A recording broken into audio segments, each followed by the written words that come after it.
there are three things that I'm thinking majorly about with the digital LSAT right now in terms of prep. One of them is studying on a tablet or the computer versus paper.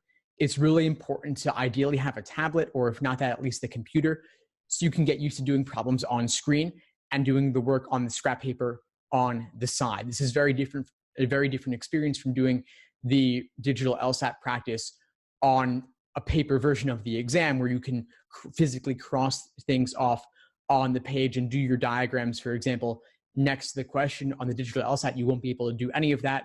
The next thing, of course, is using the scrap paper and getting used to being liberal with how much scrap paper you use, but also keeping it cleanly organized, like I showed you earlier.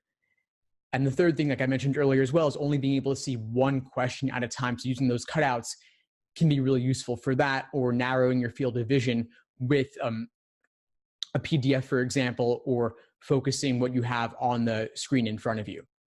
The last thing I'd say also is, as a bonus thing, is kind of reading dense material on the screen versus paper. We're used to in college maybe reading difficult, dense text on paper in a book, but on the digital LSAT, we're used to, on digital in general, I'd say honestly, we're used to skimming more quickly because the quality of what we read on the screen is typically lower than what we read in a book. The bar is a lot higher for what makes it into a physical printed book than anything they publish online, for example. And so it's important to get used to reading dense material on the screen. So maybe get used to reading ebooks, and maybe not just novels, but, or maybe at least if they're novels, great works of literature, or if it's, or maybe nonfiction that's of a higher reading level.